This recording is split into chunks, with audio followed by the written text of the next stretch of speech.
Hello, and welcome back to our training for students and professors and universities. This is our day 2, and we will be resuming our training from day 1 yesterday. My name's Alex Bacon, and I will be your trainer for today. I'm a technical support engineer, and I am joined with my moderator, Siska Choa, who is also a technical support, and we are located in Philadelphia, PA. If the control panel on the right-hand side seems to get in your way, you can show or hide this control panel, adjust audio settings, and ask questions at any time. For today's content, we will be going over the design add-on example, which I will go over what that will entail. Just a brief overview of what we did yesterday. Yesterday we went over the basic principles of FEA, and then we went into an introduction, on the program on RFEM 6, and then we went through and modeled a continuous slab, and this included going over the best ways to enter in FE mesh, and also just how to model basic surfaces and members. And we also went over results, and I encourage you to check out that recording that is posted on our website from yesterday. So for today, this is the design add-on example, and the topics that we are going to cover are going to be load transfer surfaces, load case creation, some more element manipulation such as copying and rotating, and also the main topic will be the design add-ons. Then we will do some result interpretation of the static analysis, the timber design, steel design, and concrete design. So now I'm going to switch over to RFEM, and we are going to use this model here. I'm going to open a previously defined or previously modeled model, and you'll find this model linked on the web page, the same web page that you used to register for this training or webinar. And I will also link a Google Drive link in the chat, and you can download this model from there if you would like to follow along and model along with me. So you can find that there and download it, and you can model along with me if you'd like. I would like to mention that I cannot stop and help you with any modeling issues, and if you have any questions, please post those in the question section, and Siska will answer any questions that you have. And if there are any questions she deems worthy, not deems worthy, but if there's any questions she thinks that are best answered during one of our discussion periods, which is halfway through this training at an hour, and then there will be another discussion period saved for the end, then she'll save those till then, and I can go over them in RFM. So the first thing I want to go over with this model, I'll just go to a general overview. So this model is right now made out of concrete and steel. So you can see this gray color in the control panel is my steel A992, and that is basically this. I can highlight it. Material. So is steel A992 here, and then you can see I'm also using some steel A36 for these for the X bracing here. And then also we have some surfaces for my walls and slabs for my concrete. This is my concrete 4000 PSI here, along with some members, which are, I have my columns, and then I have my my beam, my concrete beam here, which is our rib member. Then you can also see that I'm using nodal supports and line supports to support the structure, using line supports to support the walls, and also using nodal supports to support these other member columns. I also have placed some openings in the walls here, so you can see these are acting as the windows, and I have used the opening tool for surfaces to place those windows there. So now, before we get into the modeling, I'd like to go over the base data. So what you can do, since this is a previously defined model, you can edit the base data at any time for a model. You can right-click on the name in the project navigator under the data tab to get to the base data, or I can go up here to the edit model base data button. So I'll click on that, and then you can see this edit model base data dialog box will pop up, and you can see here the name I have given this model already. You can also give it a model description, and this is a 3D model. Then next we have our add-ons tab. So this is the tab that Amy talked about, Amy discussed add-ons yesterday and how they work with the program. So basically RFEM 6 is the base program, and then you can purchase a license for these add-ons for students and professors and universities. This is free, so you don't have to worry about that. You get access to all of the add-ons. But you can see we have some analysis add-ons, and then most importantly, there's the design add-ons for concrete, for example, for concrete, steel, and timber. So concrete, steel, and timber is what the add-ons we want to activate because we want to design our concrete, steel, and timber today. So I'm going to activate concrete, steel, and timber. And that's basically all we need to worry about under the add-ons tab here. We can uncheck multi-layer surfaces. We're not doing that. And then we have our combination wizard and classifications check on. That means that we're going to generate load combinations according to a standard. And then we also have load wizards checked on here. We're not going to worry about that today, so we're going to uncheck that. And then we want to move over to our standards tab. Here you can see you can select your standard group for your load case classification and combination. I have mine set to the ASC 7, and more specifically the wood, which you have to have if you have to have activated if you want to design timber. If you're not designing timber, you can just choose the regular standard. So we're going to choose the ASC 7 wood standard. And the difference between the non-wood and the wood standard is the wood standard brings out load duration parameters for load cases, and it also generates serviceability, the serviceability load combinations for wood. And if I edit this standard here, you can also see the creep factor is now activated for those serviceability load combinations, and you can change that here, and you can also change it in some other locations as well. We do have a long list of other national, international standards, so I'm just going to be, for example purposes, using the ASC 7, but we do have Canadian codes, Euro codes, and a long list of other ones. Then down here for the design standard groups, this is where you'll pick the standard for each design add-on. For concrete, for example, we're going to be using the ACI 318, and for steel, we'll be using the AISC 360, and for timber, we'll be using the NDS.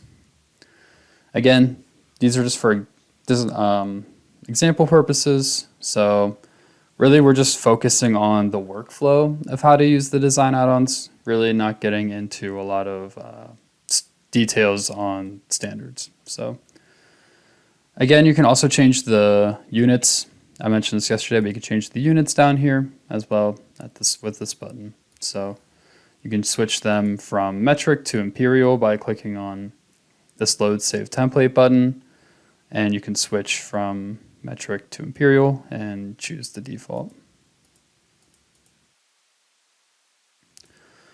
And then lastly, the last tab we really need to worry about, we're not going to go into these other tabs. The settings and options tab, I mentioned this yesterday. Global and local axes orientations can be changed here, along with some other options.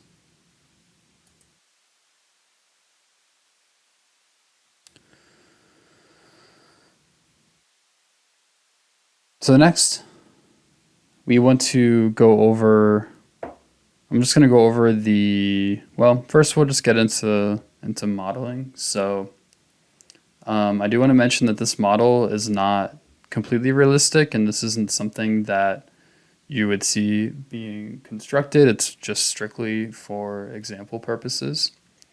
So what we want to do first is we want to take this substructure here, and we want to copy and paste it to the front of the structure and connect it and turn it into our timber portion of the model.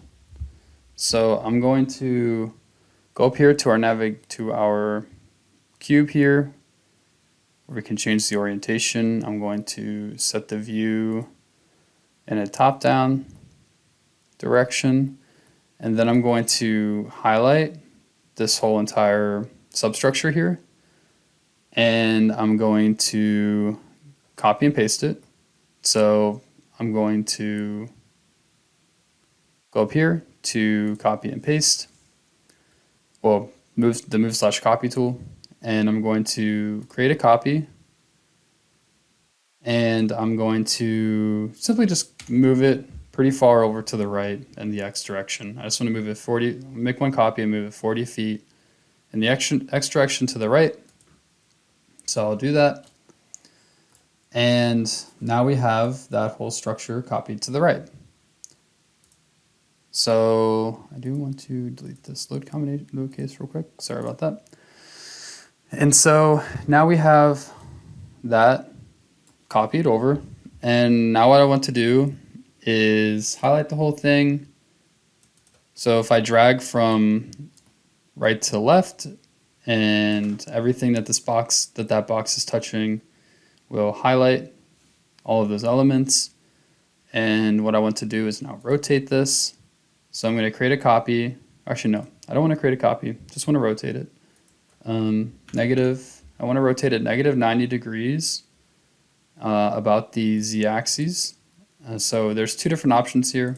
We're just going to use 1 point and a set of parallel axes. And that's basically how the program knows what to rotate about. And now I just gotta I can type in a coordinate point here, or I can graphically select one. So I'm gonna graphically select this point here. And then once I select that, I'm gonna click OK. And now this portion has been rotated. And now that that's been rotated, now I want to connect it, like this one over here, to our concrete slab. So what I want to do is, just like this concrete slab, or just like this portion here, I want to add some nodes to this line. And you can do this multiple ways. You can simply graphically add a node by snapping to the grid points that are located, actually, well, they're lower down here. But you could graphically add a node to this line, or what we can do is simply just divide the line using our divide tool. So you can see when I hover my mouse over this line, you can see the orientation of the arrow. And that's telling you which way the line has been drawn, or the orientation of the line. I can also right click on it and turn on line orientation. And that's giving me the orientation of all the lines shown. So you can do that. And this is helpful because some aspects or some things that you define require the reference of the orientation of a line or member. So you can right click on the line and you can go up here to divide line and you can divide it by a distance. And I'm going to divide the line from the end. So I'm going to divide it 3 feet from the end.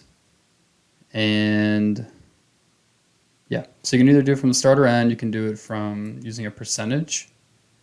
And what I also want to do is check on this option down here to create online, to create nodes that are just strictly sitting on the line, and I don't want to divide the member at all, or divide the line at all. So I'm going to click OK. And so now we have our point, our node here, that's strictly just sitting on the line. You can see it's blue, so that's the online definition. And now what I can do is take this, highlight it, and I can drag and drop it right on that node, like so. So now that we have our structure on the node there, or I'm sorry, our structure connected to the the concrete slab here, even this portion here is also connected and integrated automatically into the surface. So we don't need to worry about that. Now what I want to do, this is still all steel. So what I want to do is create, if I look in my project navigator on the left-hand side, I want to create some new materials and sections because we're going to just take these materials and sections and swap them out for timber materials and sections. And so what I'm going to do is go to section here, and I'm going to right click and click on new section.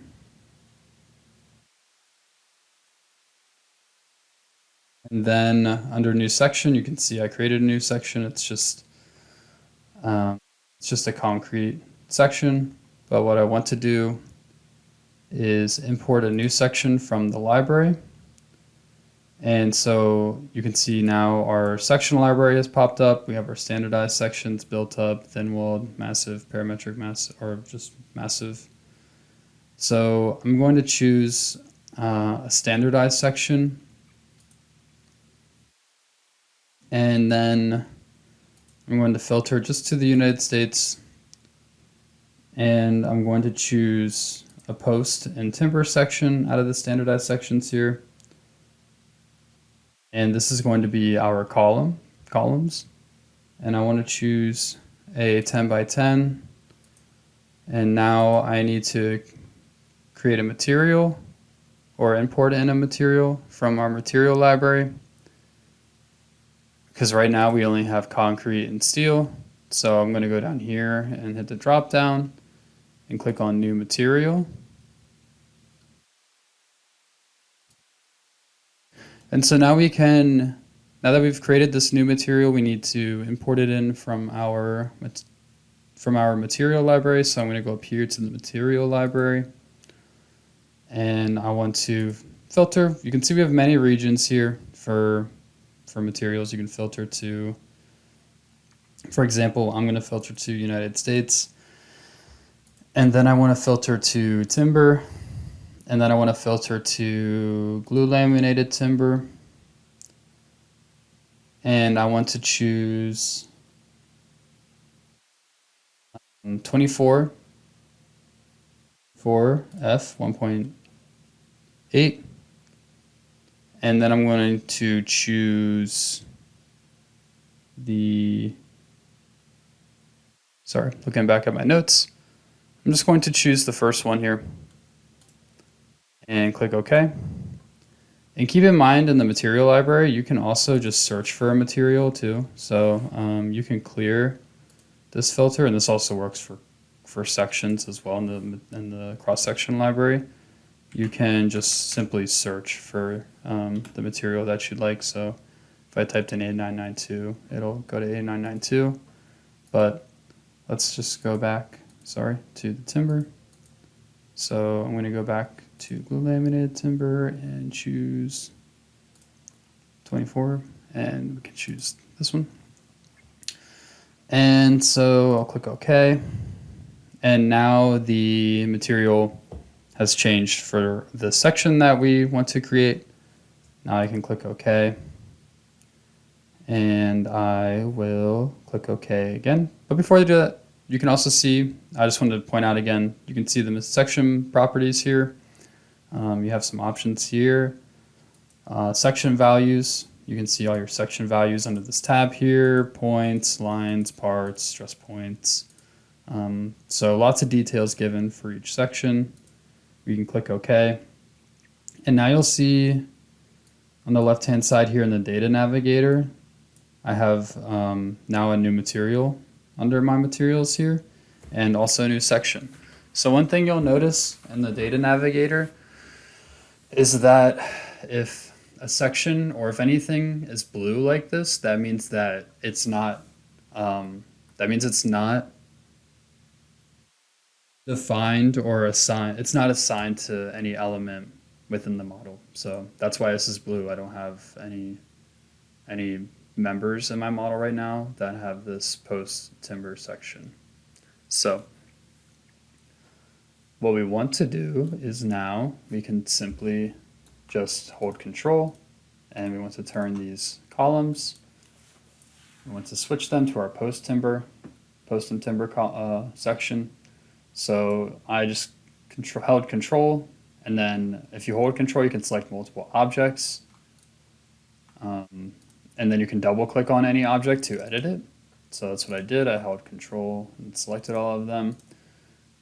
You can see when you hold control, there's a little plus that goes next to your cursor. And to unselect an object, you can hold shift and that'll unselect an object. So I'm going to select all of them and edit them. And now I'm going to go under the section tab here.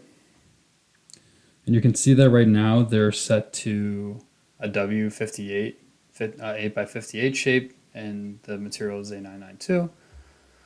What we want to do is set this drop down, and we want to change this to a post to our 10x10 post and timber. And then you can see that material associated with that section is assigned.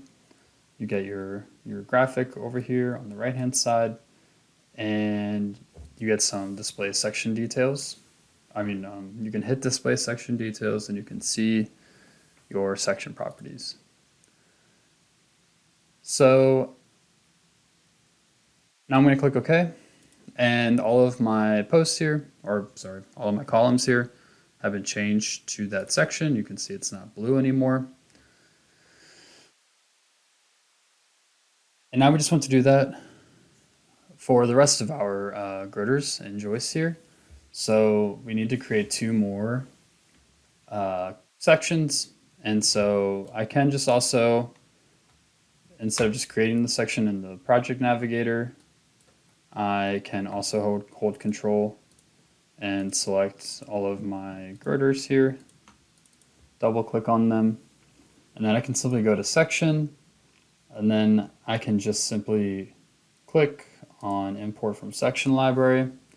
I'll go to my timber rectangles, and now I want to choose beams and stringers. Yeah, beams and stringers. And then I want to go to 4x14, or sorry, 8x12. Sorry, actually I want to go to dimension lumber, and then I want to go to 4x14. And I want to choose my timber material, my glulam material, click OK. And it's asking me to assign the material again. Click OK. And so now those girders have been assigned to that timber cross-section and material. Okay, so now we want to do the same thing for our middle joists here. So we can just do the same order of operation section. We want to create a new section, and we can go up here and create a new. So we want to go down here to create a new section, and we want to go to import from section library and click on rectangular timber sections under the standardized portion.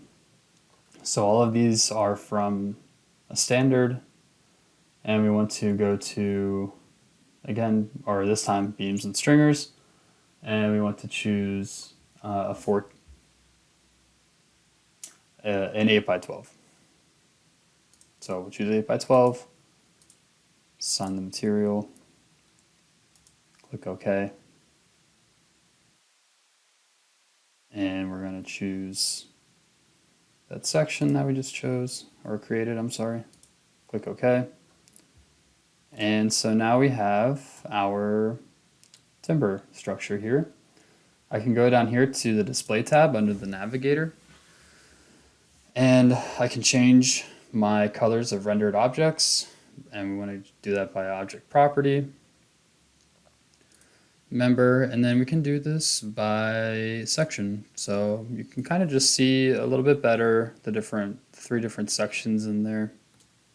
You can also just see that around the model, and the control panel on the right hand side here color coordinates all of those sections, and you can change these colors at any time.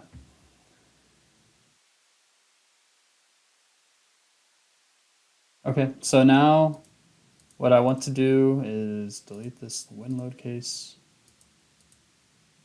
Click OK. Sorry about that. Okay, so now that we have our timber structure here, I want to go over loading. So for this model, at the moment, I only have 2 load cases. I have dead and live loads. The dead load has no loading assigned to the structure other than the self weight, which is automatically applied. You can uncheck and check this self weight. And then for the live load, no self weight is activated. You only want to have self weight activated for 1 load case, or then you're taking self weight into account multiple times, which is not good. But if I go under live load here, you can see I have a surface load here. If I double click on it, I have a surface load applied to the top slab of negative 0.02 KSF. And then we also have a load here applied to the steel structure. And this loading, you could just manually apply this loading to your members here using the member load tool. But what I did was, if I double click on these, double click on them, you can see I used the edit load wizard. I used the load wizard that converts area loads to member loads. And so all I did was give it a magnitude, tell it the distribution, the load direction, and then under geometry, I just chose 4 points. And so let me show you how to, and if, for example, if I right click on this and I uncheck display separately, you can see this was really just an area load that is 0.05 kips per square foot. And it takes that and uses the tributary area to determine the loading on each member here. I did neglect, or I removed influence from the two girders here. So if I want to do that same thing for this side, I can go up here to insert, and then I can go to load wizard, member loads from area load wizard, and dialog box. And then I created a new one. I'm going to keep it uniform, and I want it in the global Z direction. And I'm going to add a negative to make it face downwards. So it's going to be negative 0.05 kips per square foot. The geometry, so that's all we need to set for under the main tab here. There's some other options here, but we're going to ignore those. And then under the geometry tab, I want to select the four corners graphically, and I can do that using this button. So I'm going to select the four corners graphically like so. 1, 2, 3, 4. And then you can see there's a thing or a section down here that says remove influence from. I can remove influence from specific member numbers, or I can remove influence from any members that are parallel to a member I select. So if I select a member graphically using this button, and I just select this member, any member parallel to this member is going to be removed from the loading. So if I click OK, now you can see that I have my member loads here that were converted from the area load, and I removed influence from those two girders.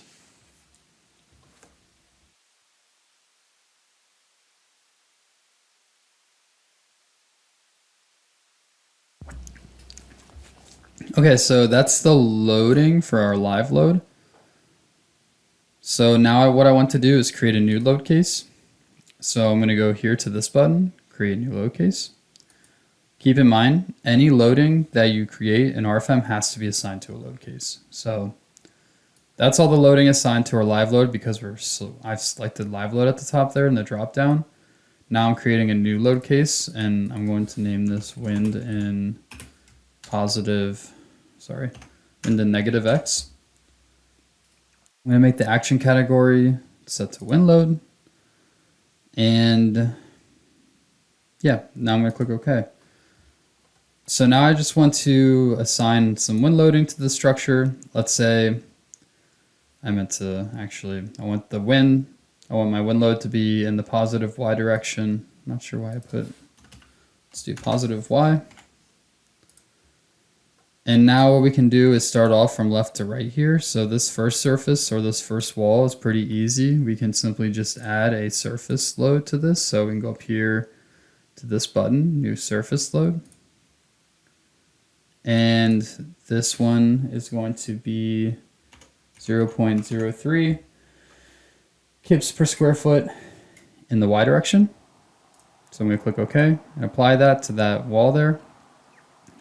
Select it graphically, you can see this box pops up. So I selected surface 4 here, click OK. Oops, I forgot to change. So right now, the loading is going in the positive Z direction. I'm going to double click on that. And we want to change the load direction to the Y direction. And that will look and make a lot more sense now. So yeah, now you can see that loading, that 0.03 kips per square foot or 30 pounds per square foot has been applied to our wall there. And now we also want to let's assume that there's going to be a window here. And if you want to take that window into account, you also are going to want to add an opening load to this opening. So we do have a tool for that. So if I go up here to this button and I hit the drop down and I choose new opening load, I can apply a load to the opening, and that's going to be the same 30 pounds per square foot. And I want that to be in the Y direction. It's going to be a uniform load distribution according to the global coordinate axis system. I'm going to click OK, and now this dotted line here, that's representing my opening. So I'm going to click that, and now my surface load or my opening load has been applied there for that opening. So that'll take into account if the wind blowing or the wind pressure applying to the window there.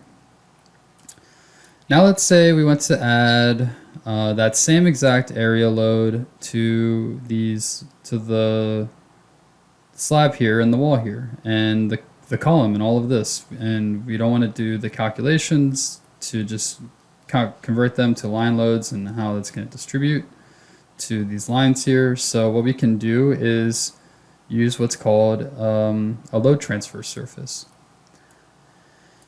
And a load transfer surface, oops, did not mean to do that. A load transfer surface is a different surface type from the standard surfaces, but it's still a surface nonetheless.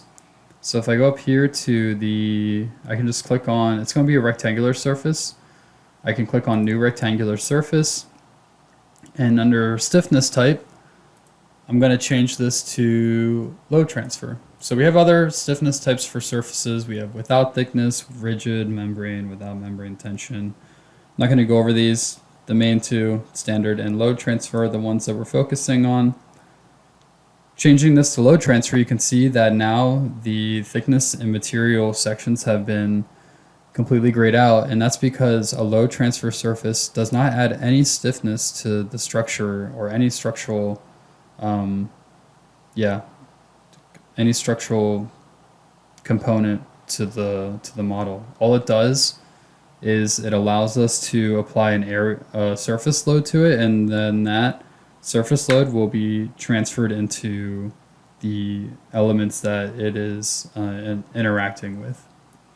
So I'm going to go to the load transfer tab here. The load transfer direction is going to be, we're going to choose the local X and Y directions. We'll keep the load distribution set to varying, and we don't need to remove influence from anything. So now we can click OK.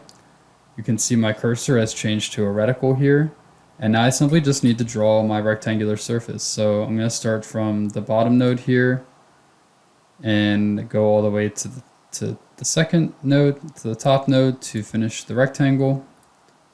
And now you can see my load surface has been created. It's red to denote that it's not adding any structural rigidity to the overall structure. And I also want to draw this same surface on our timber face here. So I'm going to draw that same one.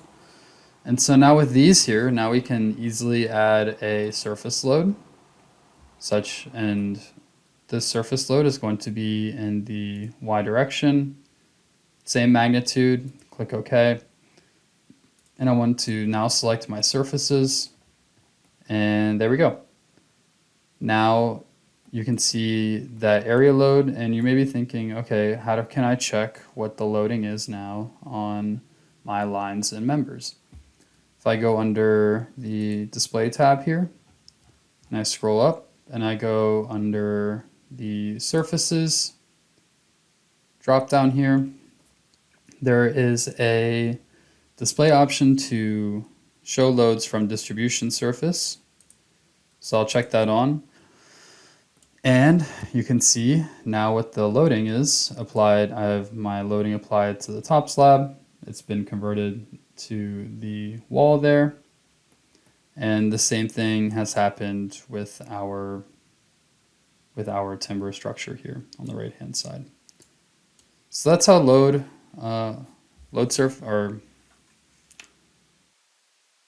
transfer type surfaces works. And that's all the loading we're going to apply for our wind load.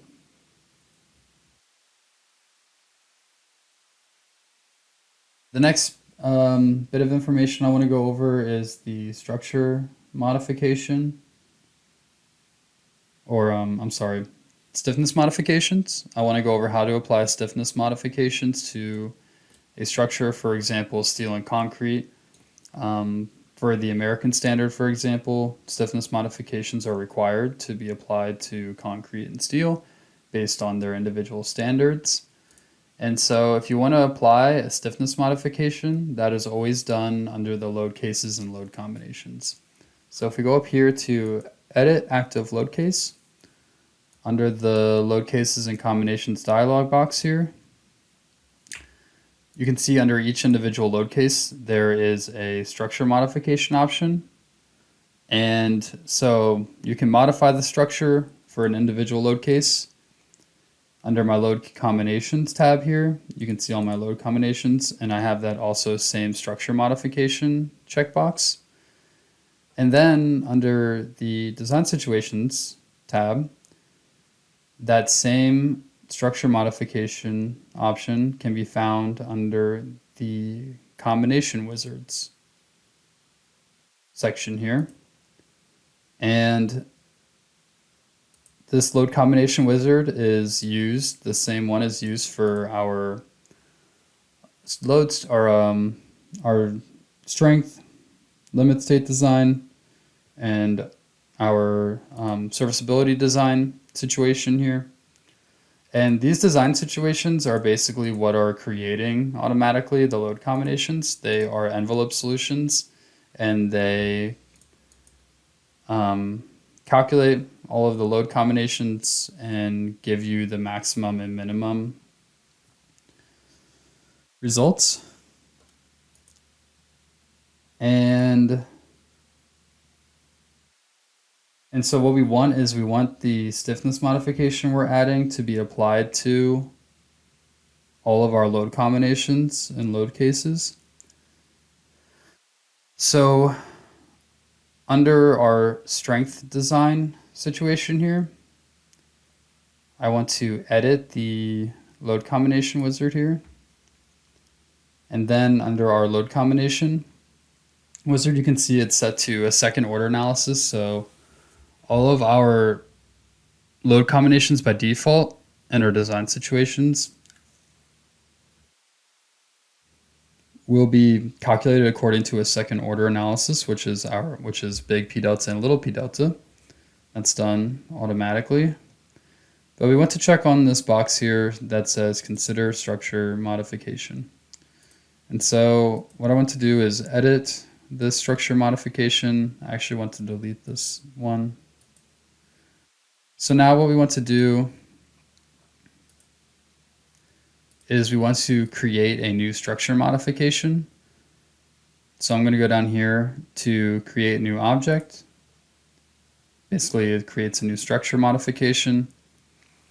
You can see there's a bunch of options here. We're mainly going to focus on materials and sections, and what we want to do is modify the stiffness for our members. So I'm going to go to members, hit the members tab, and you can see under the members tab, we have member modification, members.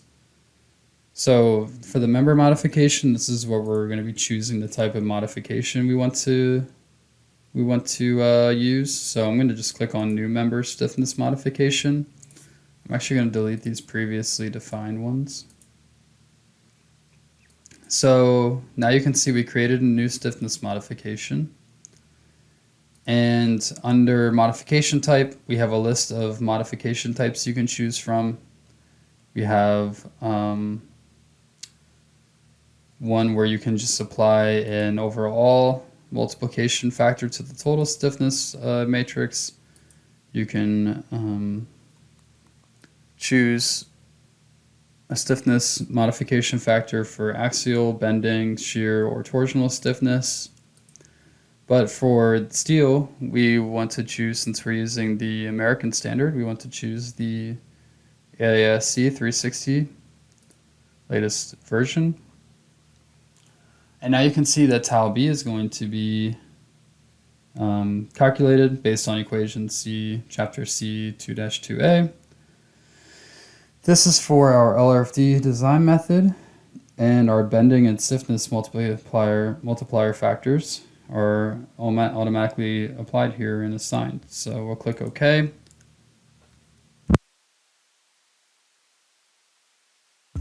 Sorry, excuse me. We'll click OK, and now we need to tell the program which members we want to apply this stiffness modification to. So we can either type that in the members we want to assign this to with our keyboard and type in the numbers of the members, or we can simply click on this button here to choose them graphically. So I'm going to just simply highlight all of my steel members here. And you can see those are entered up here in this box here. I'm going to click OK. And yeah, now you can see those are entered. And I am going to then create another stiffness modification for our concrete members. So I'm going to choose the ACI, columns, click OK, hit members, and now I want to choose my concrete columns, like so. Then I'm going to create another one for our beam. Click OK. I'm going to select the concrete beam graphically. So yeah, that's how you can apply stiffness modification to members. Then we can also choose surfaces and create stiffness modifications for surfaces. So I already have some created here. I'm just going to choose flat plates and flat slabs. And I'm going to choose my surface there. Then I'm going to choose walls uncracked and select my, select my walls here. So there we go. Now I have all of my stiffness modifications created, so I'm going to click OK. And keep in mind that if you need different stiffness modifications for either LRFD or ASD design situations, you can create multiple load combinations and just change them like so. So let's say now I needed to create a stiffness modification for my steel members specifically for ASD. I would have this same, I can create a copy of this same stiffness modification, go to members here, and then I just simply want to change my steel members or my steel modification to switch this to ASD, click OK. OK again, and now I can go to my ASD design situation and choose this other load combination wizard that I created. Then for this design situation 3 here, this is our serviceability design situation specifically for timber. As you can see, it has our creep factor in it, and it has our serviceability load combinations from the ASC 7 for wood.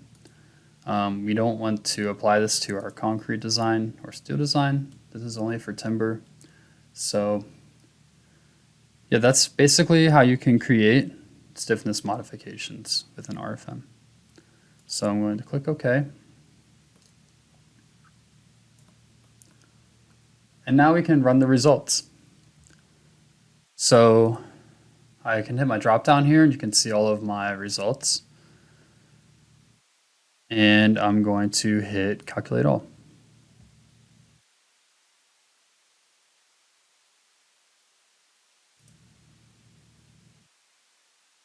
I'm not sure what this error is referring to. Member number,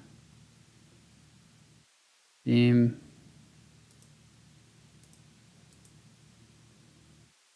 strange.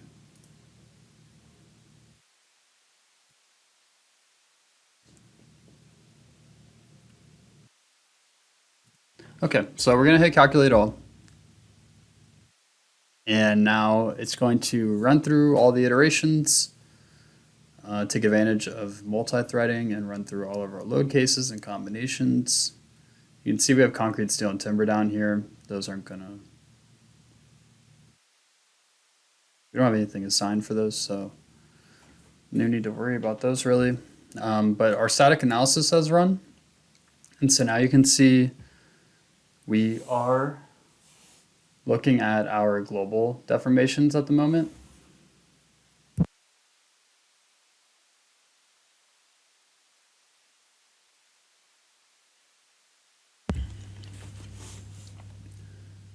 And so yeah, we can view our global deformations. You can see we're under our serviceability design situation right now. We could go under our LRFD design situation, and we can take a look at, since it's an envelope solution, we can take a look at our maximum values and our minimum values. Our maximum values right now, we're getting a deflection, a maximum deflection of 1.14 inches. And you can see that this timber member here is deflecting very high. But we have our control panel on the right hand side here. Under this second tab in the control panel, we can see our deformations factor. This is showing our graphical deformation 32 times what our actual deflection is. So you can adjust that. You can see how much that's exaggerated for this single member.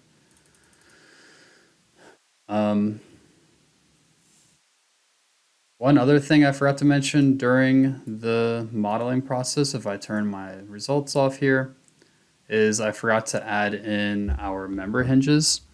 So you can see for these two members here, there are these white dots that are on the end of them. Freaking power. You can see these two white dots here on these represent member hinges. And so if I double click on one of them, you can then see that I'm editing this member, and right now I have the hinges option turned on.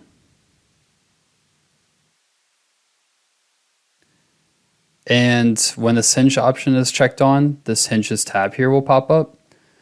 And this is where you can edit the member hinges for your member.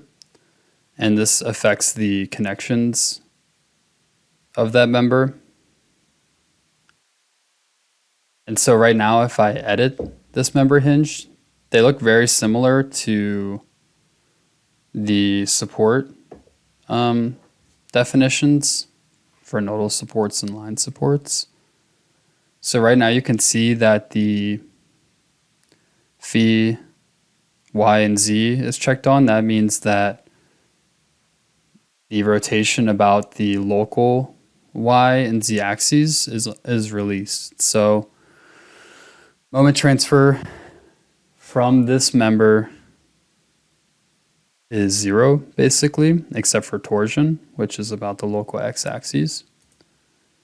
And so what I want to do is it's going to ask me, What I want to do is also apply these these hinges to our other members here for timber.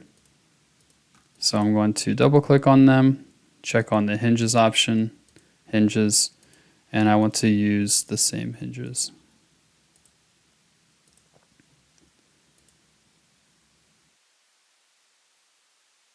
And so then I'm going to double click on these members here. And I also want to add hinges to the start and end of them. There's already hinges at the start or the end. I want to add them to the start.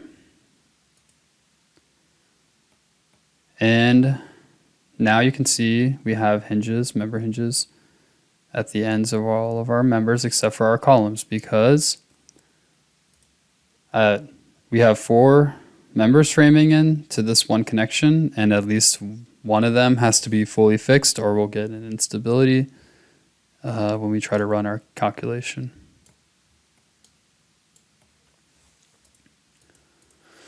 Okay, so we can run our calculation again real quick.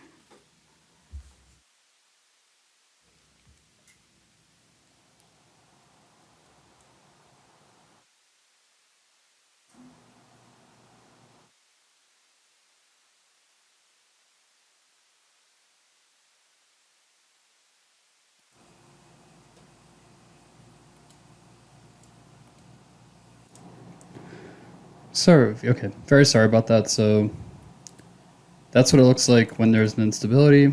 And so what I just did was I just simply removed those hinges for now. Something with the structure probably can't handle the loading with those hinges I applied. Very strange. So I decided to remove the hinges for now. But anyway, we can rerun the calculation. And now you can see we're looking at our global deformations. You can see most of them come from the timber structure here. I'm under the wind load, but if we go under strength. So If I highlight this whole thing and I hide selected objects, then we can get a better view of our deformations in other places, such as our concrete here.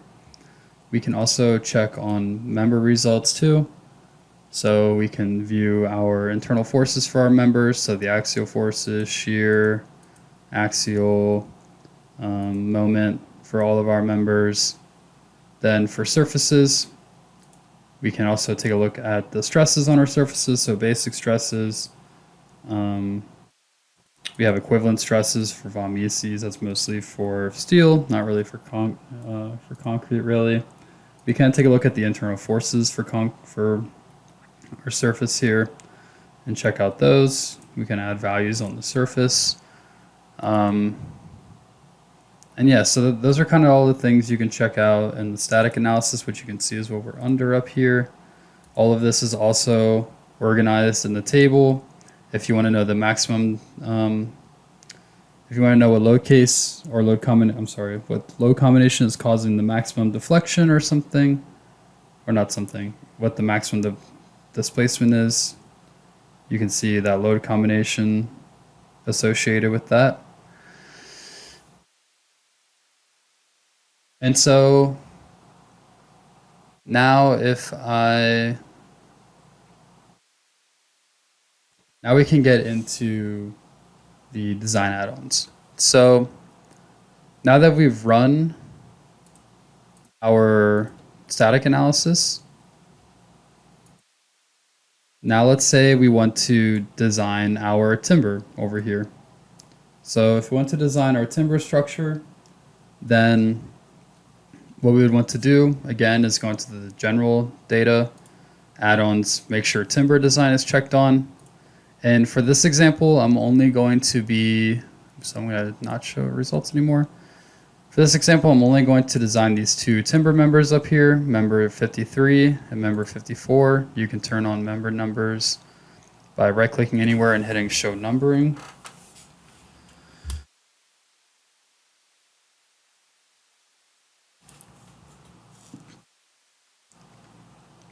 And so now that we have, now that the timber design add-on is checked on, we want to hit Control and select both of our timber members here. And we want to make sure design properties is turned on. So we'll check on design properties here. And then now we just want to work from left to right in these tabs. And so with the design add-ons, all of the design parameters for each member are located in the member editing itself. So I want to go under design types here, and under design types is where we can set things like effective lengths, service conditions, and local section reductions. We're just going to focus on effective lengths. So I'm going to hit this drop down and create a new effective length. And this is where you can see, you can check on or off what you're considering effective lengths for either buckling about the strong major axes or the minor axes, or you can check on or off if you don't want to consider lateral torsional buckling. For this member, lateral torsional buckling for a rectangular member is really not a concern, so we can uncheck lateral torsional buckling. And then under null supports and effective lengths, we can set our boundary conditions here. So to get a better idea of what our boundary conditions are, we can click this button and switch between a static or dynamic image for this graphic over here. So if I click this button, now we can see that we can see our members here that we're designing and how they're connecting. And so basically our start and end nodes here, we're looking at up here, so start and end. You can see that at our start nodes here that we're fully fixed in the Z direction and in the Y direction. And the same thing goes for our endnotes here. Now, if you really want to just skip this part, you can just type in the k-factor down here, as well as entering in the absolute value of the effective lengths down here as well. So now we'll click OK. Yes, we want to continue. So now our effective lengths are set for that member. Now we can move into design configurations, the design configurations tab. Here's the strength configuration settings, so we can edit those by clicking on this little hand here. And under our edit strength configuration settings, you can see there's some options here. I'm not going to go over any of these, and I'm going to leave them as default. You can also see there's some further tabs up here for further options that you can change. So you can edit your factors here for timber, your load duration factors as well. And then we have some serviceability configuration settings. So if we edit these for serviceability design, you can see you have your beam limit, your L over for beams it's L over 360, and the deflection limit for cantilevers is L over 180. And you may be thinking, okay, the program probably automatically knows if something is a cantilever and something is a beam for design. It doesn't know that for the design add-ons. So under this last tab here, design supports and deflection, if you leave this alone and you don't touch anything under this tab, the program is going to assume your member is a beam. If you add in just one design support, then it's going to, that's how it knows it's a cantilever. So this is how it knows whether to compare the deflection to the limiting deflection you set for a beam or a cantilever. I'm not going to go over any design support settings or anything like this. So we're just going to click OK. Yes, I want to continue. I'm going to turn off show numbering. And so now that we entered those design parameters for those two members that we want to design, now mostly, if not all, the design add-ons are viewed in the tables. So you can see here in this drop-down static analysis, you can see we have concrete design, steel design, and timber design. So if I click on timber design, now I'm under the input data. And so under the input data, I'm under design situations, the design situations tab. And so we have our design situations, all three of them here. We do not want to use the strength or the ASD design situations. So we're going to uncheck strength limit state ASD design situation number 2 here.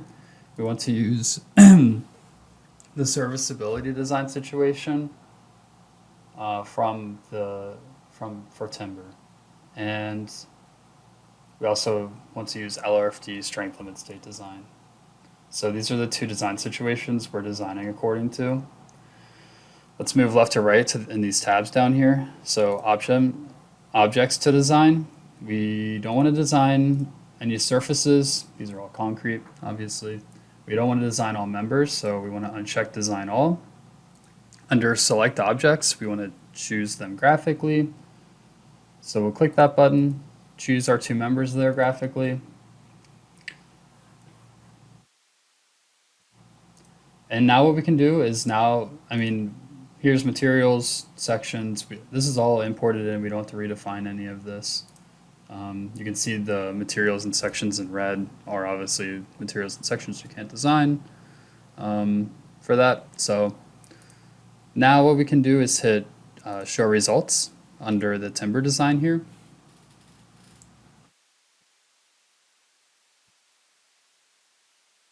And now you can see we get our results. So right now we're viewing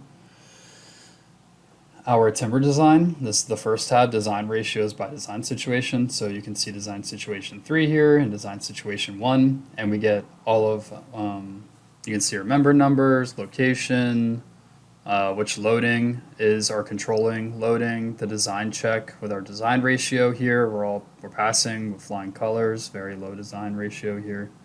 And then you get each of your checks here, basically design check type.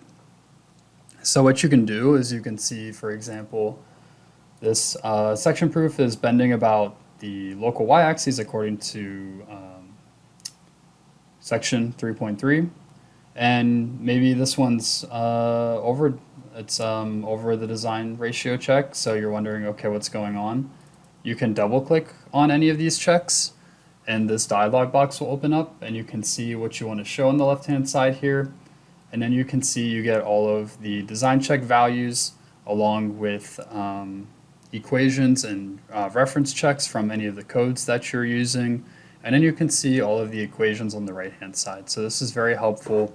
We like to be very transparent with how RFM is calculating everything. And so what you can do is you can go in and you can check any of these. You can also just click on one and click on this button here, Design Check Details. And you can see all of the values and all of the equations and code references that we're using.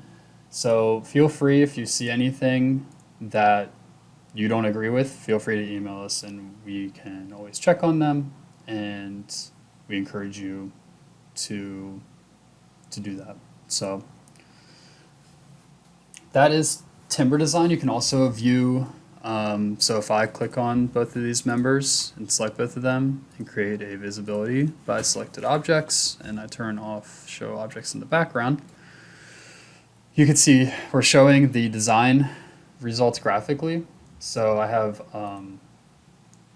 design checks turned on. So these are our design checks on member, max of all values. So basically I'm seeing the maximum design check values as a diagram on the member. And you can see our maximum design check 0.42 is from our serviceability design check.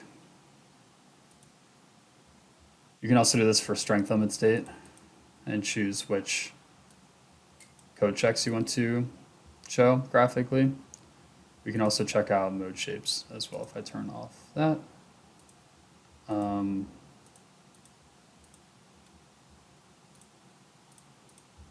actually a little unsure why that's showing. We'll skip that for now. I must have a setting turned off.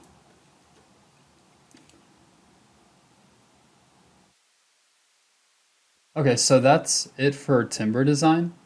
And so now I want to move on to steel design.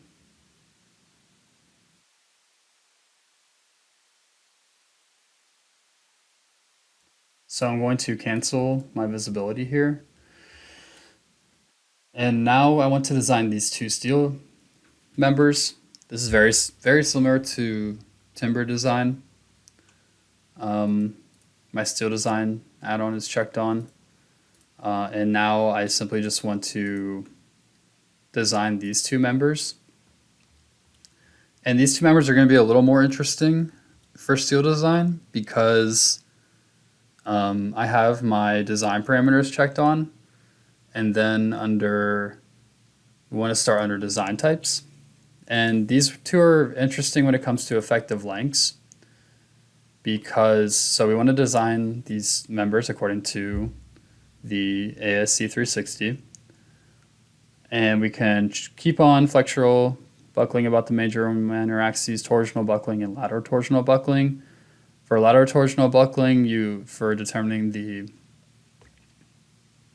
elastic critical moment, you can do that according to an eigenvalue method or according to chapter F from the ASC 360. The eigenvalue method is a theoretical method for calculating the elastic critical moment. It's not taken from any standard. It's using eigenmodes to do this. But if you want to calculate this according to chapter F, that's an option. So then under the nodal supports and effective lengths, these two members are more interesting than the timber ones because they have their start and end conditions, which are very similar. It's fixed in the z and y axes and about the x axes for the start and end. But you can see we have these joist members framing into the seal girders here. And so we need to take these into account. So you can see we have these nodes here on our members. And so what we want to do is check on intermediate nodes, and we want to use these nodes to our advantage to define these effective lengths. So we want to use this button here, select nodes, and we're going to select our nodes here. And sorry, actually we want to insert the 2 new rows first. And inserting those 2 new rows automatically detects those nodes. So you don't need to select them graphically. If you hit insert rows twice, since we have 2 nodes for each of these members, then you can see the node numbers here, 45, 47, and 46 and 48, which are there, are automatically selected. And so then at those nodes, they're framing into the y direction. So for these, they are fixed in the y direction at those nodes. And it's also up to you basically if you think that these are restraining torsionally about the x-axis. So you can check those on as well, but they're not framing vertically into those girders, so in the z directions we want to leave those released. You can also adjust the size of these nodes. These orange nodes are just representing the effective lengths. So we'll click OK. So now you can see that. Then design configurations, this is similar to timber. We can edit these. You can see there's some other options under here. Web crippling.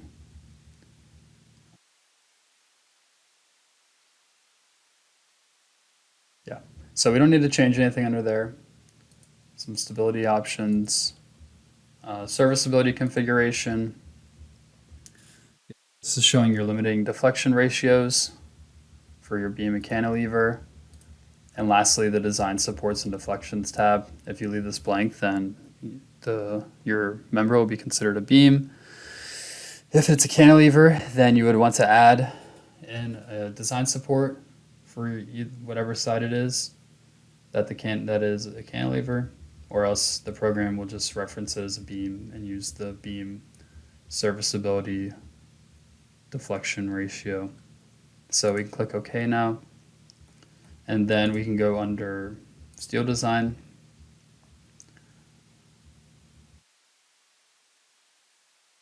And we want to keep checked on strength limit state and serviceability limit state for our LRFT and ASD.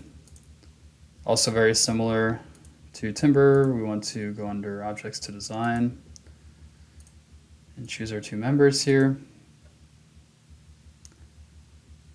We have our materials and everything. So now that's basically everything for steel design. We can click calculate. And so then we get our steel design. So similar to timber, the only main difference for these 2 members was the effective lengths that we did. And so now we can move on to concrete design.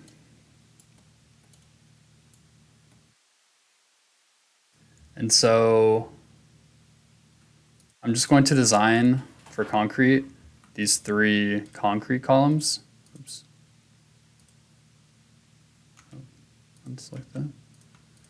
So we're going to double click on them. We already have our concrete design add-on chosen. And so now we just want to turn on the design parameters for these members. And so the first tab we're working with for concrete design is the effective lengths. For concrete design, if you create effective lengths or set effective lengths, this will use the moment magnification method. And we don't want to use the moment magnification method, so we're not going to set any effective lengths. The next tab is the concrete cover, which for this example is going to be 0.5 inches. Then we have our shear reinforcement. Excuse me. So for shear reinforcement, we want to choose the stirrup type. And so under stirrup type, you can see that we have a bunch of stirrup types. We're just going to use the first one for now.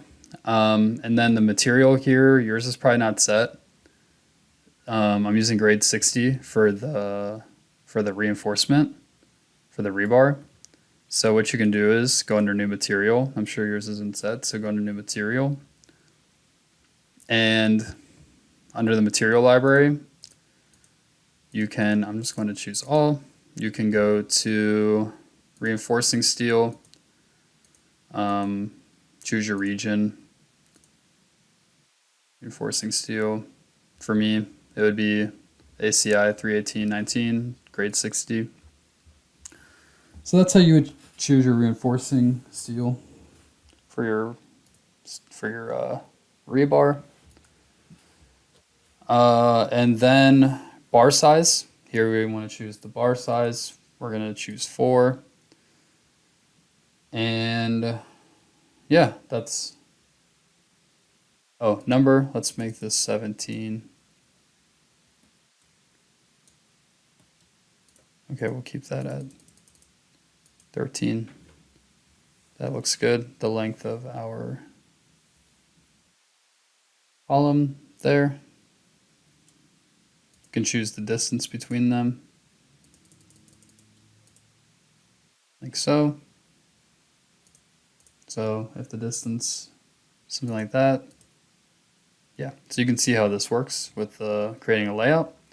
You can also choose a start and end for the layout. So start and end. And so what that allows you to do is create multiple spans here. So you could have different shear reinforcement at different locations. You could put more shear reinforcement at the start and ends of the member, since the shear forces at the start and end would be a lot higher than the middle. So you can do that on the right hand side here. I'm just going to keep it general and uniform for the whole thing. There we go. So now we want to move on to longitudinal reinforcement. So for longitudinal reinforcement, you can choose symmetrically. This is a column, so we want to choose probably uniformly surrounding. And we would have our longitudinal reinforcement in the corners there. Bar size, number 4 is good. And I'm sorry. Let's choose some number. We'll have 4 number 8s. So 4 number 8s for our bar size. And then you can see things like reinforcement area.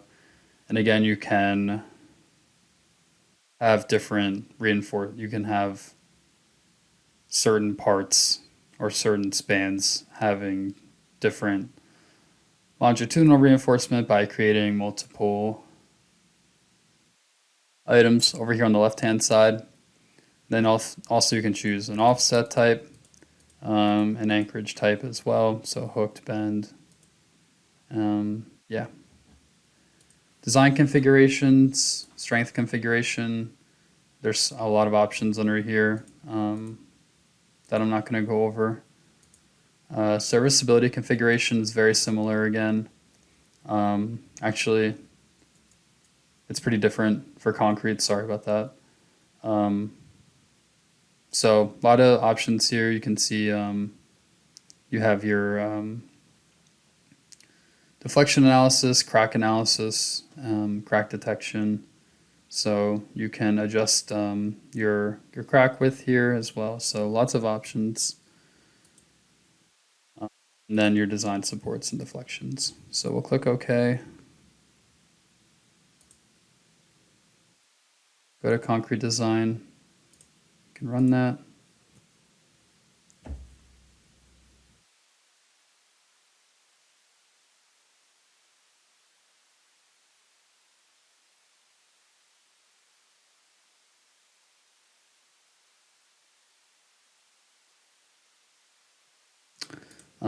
Not sure why only oh, okay, so we chose, I forgot to go to the input here and change this. Members, we only want to design those columns. Whoops. So forgot to choose the columns that we're only designing. That would make sense why we got a lot of errors there, probably. Did I? Yeah, okay. So let's try just running that again. Can't design steel as concrete, so, or timber, so that makes sense. Okay, much better. Yeah, so this is our concrete for all 4 of our columns there. You can see the reinforcement is in the rendering. We get our design check ratio graphically there. You can see our highest design check right here. And again, you can click on these, double click on them, and see exactly what the check is and all of the equations and everything. Okay, so that's concrete design.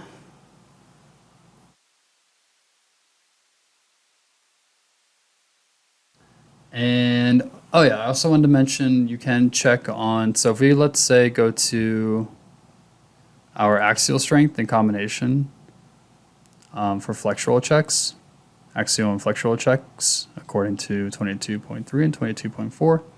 Any of these checks you can check on the interaction diagram, and you can then see this tab up here pop up, and you can get a look at the interaction diagram. So this is very handy. Yeah, very useful. So that's there. And now the last thing I want to go over is the printout report.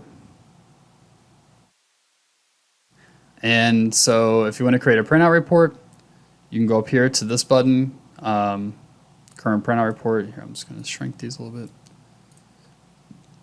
bit. This button here, sorry, not current. This button, new printout report. And so here is the printout report manager, which you can use before you actually generate the printout report. You can give it a name. So I'll call this University Days. And you can see here you can choose or turn on and off things that you want to show. So right now I just have members and my member joist turned on under basic objects. So there's a lot of customization when it comes to your printout report. And so you can turn on and off elements that you want to see and don't see in your printout report. I can collapse this. And so let's say under timber design, you'd want to see your strength configuration settings. You can have those turned on. For results, right now we're only going to show the design ratio on members by member. Design overview, we want some graphics. You can add and subtract graphics. I'll show how to do that. You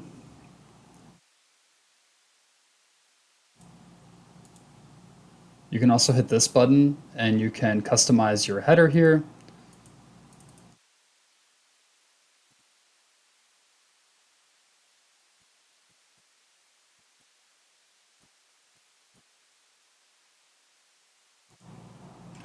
So you can turn on and off the header, and you can also change your the logo here, which you can select your logo, save locally on your computer by clicking on these 3 dots, Then you can edit the cover page here in this tab as well.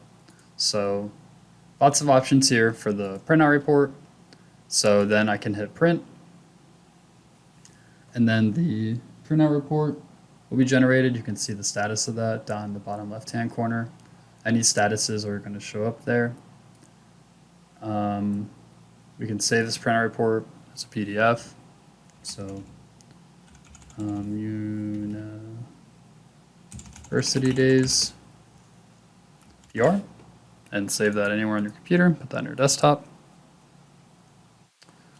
And then it will generate, you can see it's generating the printout report down here at the bottom.